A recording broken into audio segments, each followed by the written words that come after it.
Hello and welcome back to Hello Daily English. Hi everyone, we are so happy to have you here with us today. My name is Emma. And my name is Jack. Welcome to another episode where we help you practice real, natural, and confident English for your daily life. We are your partners, your coaches, and your friends in this language learning journey. If you enjoy our videos and find them helpful, please support us by hitting that like button, sharing this with a friend, and subscribing to our channel. It really helps our community grow and reach more learners around the world. We appreciate every single one of you. We really do. Now, before we even start talking about today's topic, we want to know who is in the classroom today. We have a global community here. Yes, so right now, pause for a second and go to the comments section. Tell us, where are you watching from? Are you in Brazil, Vietnam, Saudi Arabia, Germany? We love seeing those flags. I saw a lot of viewers from South Korea and Mexico last week, so drop your flag in the comments right now. Let's see how international we can get. Okay, while you're typing that, let me introduce today's topic. Jack, today we are going to talk about something that makes everyone sweat, something that makes your face go red, something that makes you want to run away and hide. Oh no, I think I know what you're talking about. Are we talking about embarrassing moments? We are. We are going to teach you exactly how to talk about embarrassing moments. This is such an important topic. Why? Because everybody, and I mean everybody, has embarrassing moments. It is a universal human experience. Exactly. It doesn't matter if you're rich or poor or where you're from. Eventually, you will trip in public or spill coffee on your shirt or say the wrong word. And you know what, Emma? Sharing these stories is actually one of the best ways to make friends. If you can laugh at yourself, people trust you more. It shows you are humble and human. That is so true. Being able to tell a funny, embarrassing story in English will make you the life of the party. It's a high-level social skill. But before we dive into the deep end of humiliation and funny stories, we must look back at our last video. Yes, we talked about job interview skills, and wow, the comment section was on fire. You guys are working so hard on your careers. We have time to read just one comment today, and this one is from Maria in Spain. Maria wrote, "I have an interview next Tuesday for a marketing job. I was so nervous about the 'tell me about yourself' question, but your script helped me write a perfect answer. I'm practicing it in front of the mirror every day." Maria, that is fantastic news. Practicing in front of the mirror is a classic technique. It really works. It does. It helps you see your body language. We're crossing our fingers for you, Maria. Let us know if you get the job. Okay, Jack. Are you ready to feel awkward? Are you ready to cringe? I was born ready, Emma. Let's do this. To start, let's define the feeling. What does it actually feel like to be embarrassed? Well, it's a physical reaction. Usually the first thing that happens is you blush. To blush, that is a great verb. It means your face turns red because you're shy, ashamed, or embarrassed. Exactly. You might feel heat in your cheeks. Your heart starts beating faster. Maybe you start to sweat a little bit. And mentally, you just want to disappear. We have a fantastic idiom for this specific feeling. We say, "I wanted the ground to swallow me whole." Oh, that's a vivid image. I wanted the ground to swallow me whole. It means you wanted a hole to open in the floor and take you away so nobody could see you anymore. Have you ever felt like that, Jack? Oh, definitely. Many times. In fact, I have a story prepared for today. A real story from my life. Oh boy, I can't wait to hear this. Listeners, pay attention to the grammar Jack uses. He is going to use a mix of past simple and past continuous to tell the story. Okay, here we go. So this happened about 5 years ago. I was working at a corporate office in London. It was a very serious office. Everyone wore suits. It was very quiet. Okay, setting the scene. Serious office, quiet. Got it. I had a huge crush on a colleague named Sarah. To have a crush means I really liked her romantically, but she didn't know. Ooh, a workplace romance. This makes the stakes higher. Exactly. So one morning, I was walking to my desk. I was holding a tray.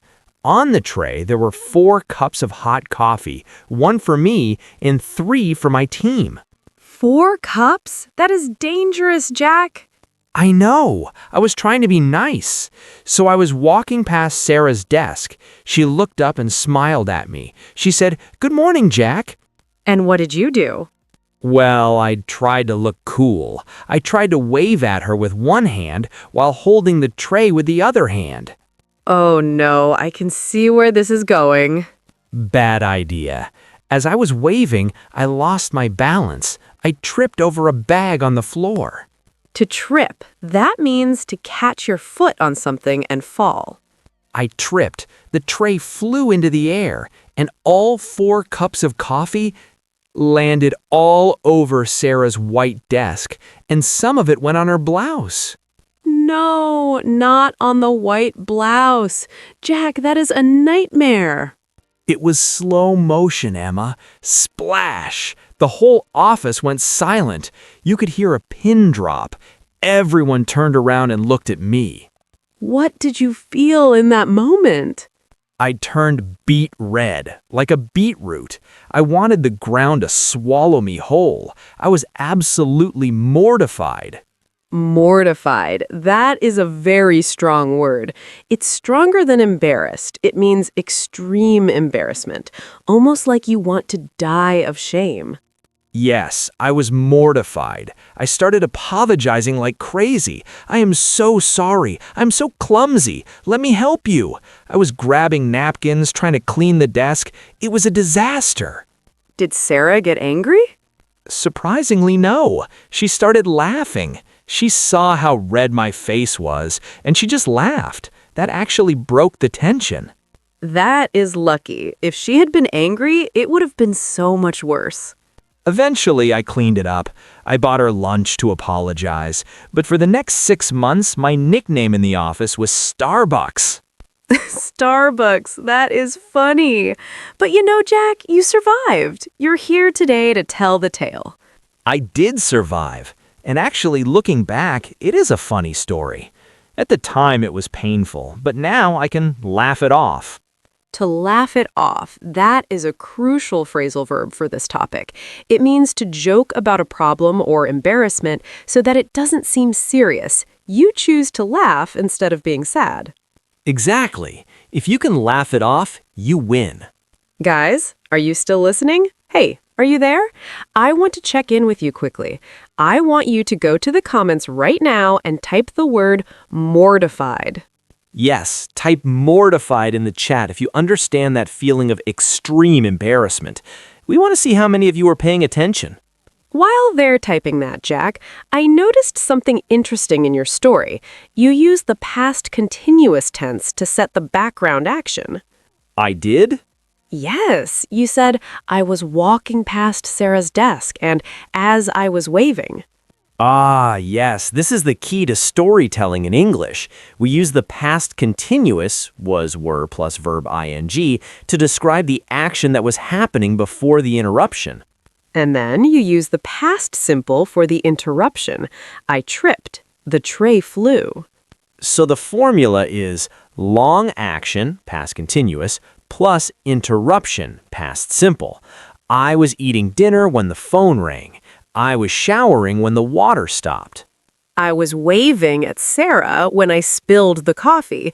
This makes your stories sound dynamic and exciting. Okay, Emma, I have shared my pain. Now it's your turn. You're not perfect. Surely you have an embarrassing story. Oh, I have many, Jack. I'm naturally a bit clumsy, but my story is less about falling down and more about social awkwardness. Social awkwardness. That's the worst kind. awkward means a situation that is uncomfortable, strange, or difficult to deal with. Yes. So this happened last year.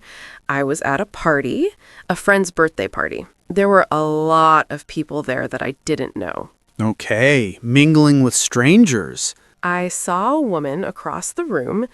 She was waving at me, enthusiastically, like really waving her arms. Okay, a friendly stranger. I thought, oh, maybe I know her. So I put on a big smile and I waved back. I shouted, "Hey, good to see you." And I started walking towards her with my arms open for a hug. Oh no. Emma, please tell me she was waving at you. She was not waving at me. She was waving at the person behind me. Ugh, ouch, the classic phantom wave. That is painful. It was terrible. As I got closer, she looked at me with this confused face, like, "Who are you?" And then she walked right past me and hugged her boyfriend who was standing behind me. Ugh, the cringe. I am cringing right now just hearing this. Let's pause on that word, cringe. This is a very popular slang word nowadays. Originally, to cringe means to pull your body back because of fear, but now we use it to describe that feeling of secondhand embarrassment. That is so cringe, or I cringed when I saw that. It means it is so awkward it hurts to watch. Exactly. So I was standing there with my arms open for a hug that wasn't happening. I felt like such a fool. So what did you do? How did you recover? Well, I had to think fast. I pretended I wasn't waving. I turned the wave into a scratch. I just scratched my head and looked at the ceiling, whistling. Smooth. You tried to play it cool. To play it cool, that means to act calm and relaxed, even if you are panicking inside. Did it work? Not really. I think everyone saw. But, just like you, I decided to laugh it off. I went to get a drink and told my friend, "I just made a complete fool of myself." There is a great idiom for what you did. We say you put your foot in your mouth. To put your foot in your mouth, this usually refers to saying something wrong or offensive by accident, but it can also apply to these socially awkward blunders. Another one is to have egg on your face. Yes, I had egg on my face. It means I looked foolish or silly in public. These idioms are so fun. English is full of idioms about embarrassment because, like we said, the British and Americans, we are experts at embarrassing ourselves. True. Now, Jack, let's talk about how to react when someone else does something embarrassing. Imagine I spilled coffee on you. What should you say? This is important. You don't want to make the other person feel worse. You want to show empathy. Right. You shouldn't point and laugh. That is rude. Unless you are very close friends, then you can laugh. But to be polite, you should say things like, "Don't worry about it," or "It happens to the best of us." It happens to the best of us. I love that phrase. It means even smart, successful people make mistakes. You're not alone. You can also say, "No big deal," or "Don't sweat it." Don't sweat it. That is very casual and friendly. It means don't stress about it. And if someone tells you an embarrassing story, like my coffee story, a great reaction is, "Oh, I've been there." I've been there. This means I have experienced the same situation. I understand your pain. It's a very comforting thing to hear. So, to our listeners, if your English-speaking partner makes a mistake, don't correct them angrily. Just say, "Don't sweat it. I've been there." Jack, I have a question. Do you think there are cultural differences in embarrassment? Oh, absolutely. In some cultures, saving face is the most important thing. Losing control or looking silly is seen as very bad. To save face, that means to maintain your reputation and dignity. In the UK and USA, we have a culture of self-deprecating humor. That is a big concept. Can you explain self-deprecating? It means making jokes about yourself, making yourself look smaller or sillier to make other people feel comfortable. So if I say, "I am so bad at math, I can't even count my toes," that is self-deprecating? Yes, you are insulting yourself to be funny. It is very common in English-speaking countries. It shows confidence, actually. It shows you don't take yourself too seriously. So for our learners, don't be afraid to make a small joke about your English mistakes. If you say the wrong word, just laugh and say, "Oops, my English brain is sleeping today." People will love you for it. That is great advice. Confidence isn't about being perfect. Confidence is about being okay with being imperfect. Wow, that is deep, Jack. Confidence is being okay with being imperfect. I want to put that on a t-shirt. We should start a merchandise line, Emma. Hello Daily English t-shirts. Maybe in 2026. Speaking of time, let's look at some other useful vocabulary words for this topic. What about when you feel embarrassment for a long time? Ah, you mean when you can't forget it. We use the phrase to live it down, but usually in the negative. I will never live this down. I will never live this down. It means people will remember this mistake forever and I will never be allowed to forget it. For example, if I ripped my pants at my wedding, I would never live that down. My family would talk about it for 50 years. Another good word is a gaffe, G-A-F-F-E. A gaffe. This is usually a social mistake or a spoken mistake. Politicians make gaffes all the time. Or a blunder. A blunder is a stupid or careless mistake. I made a huge blunder at work today. It sounds a bit more serious than a simple mistake. And what about the physical feeling of wanting to hide? We said blush, but we can also say to cringe or to flinch. Also, there is a specific phrase for when your mind goes blank because of nervousness, to freeze up. I walked on stage and I totally froze up. It means I couldn't move or speak. This happens to English learners a lot. You know the words, but you get nervous and you freeze up. If that happens, just take a deep breath. It's okay. Recovering is part of the process. You know, Emma, I think we have covered a lot of ground today. We have cried, we have laughed, we have cringed. We certainly have. Let's do our famous mini vocabulary review. We want to make sure these words stick in your brain like glue. I love the review section. Let's go. I will say the word and Emma will give the definition and an example. I am ready. Hit me. Mortified. Mortified. Extremely embarrassed or ashamed. Example, I was mortified when I realized my zipper was open during the presentation. To blush. To blush. When your face turns red from shame or shyness. Example, he blushed when she complimented his smile. Cringe. Cringe. To feel awkward or second-hand embarrassment. Example, watching that old video of me singing makes me cringe. Play it off. Laugh it off. To joke about a problem to make it seem less serious. Example, he fell off his bike, but he just laughed it off. Clumsy. Oh wait, we didn't do startle, but it's a good one. Let's stick to the script. To trip. To trip. To catch your foot on something and stumble or fall. Example, I tripped over the cat and dropped the food. To make a fool of oneself. To make a fool of oneself. To do something that makes you look stupid. Example, don't drink too much or you will make a fool of yourself. Live it down. Live it down. To get past a shameful event so people forget it. Usually used in the negative. If I crash my dad's car, I will never live it down. Don't sweat it. Don't sweat it. A casual way to say, don't worry. Example, you forgot your wallet? Don't sweat it. I'll pay. Play it cool. Play it cool. To act calm and unbothered. Example, when the celebrity walked in, I tried to play it cool, but I was screaming inside. Excellent review. If you guys can use these phrases, you will sound like a native speaker.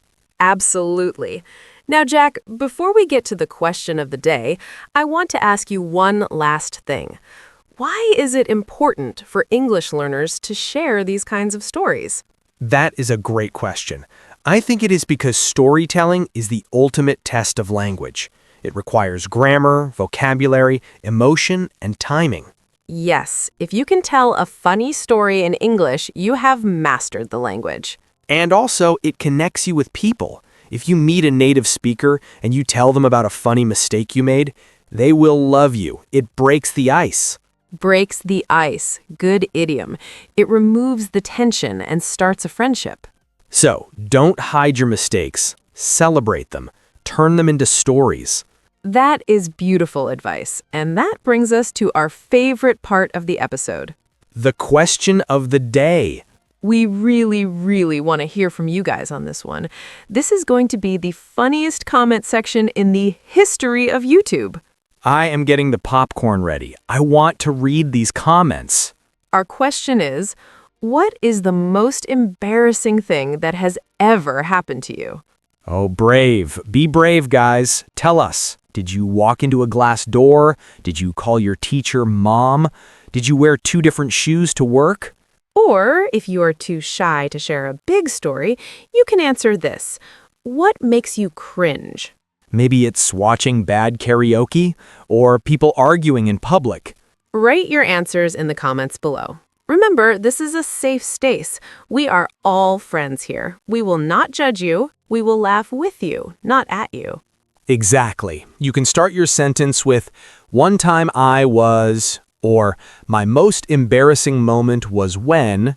For example, one time I was at a restaurant and I ate a spicy pepper thinking it was a green bean.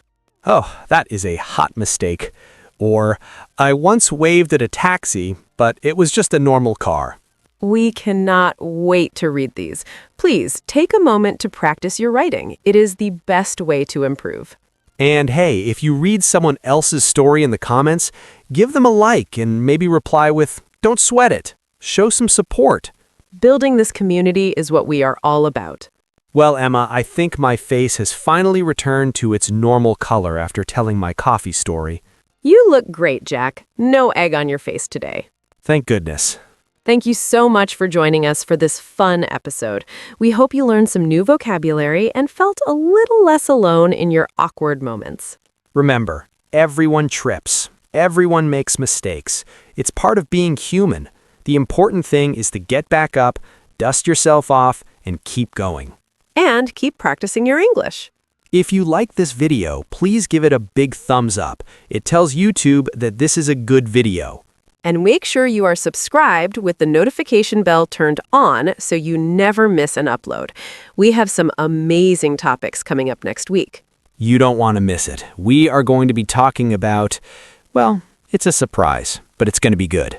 So, from me, Emma, And from me, Jack, have a wonderful, confident, and slightly awkward week. see you in the next one. Bye-bye. Take care. Bye.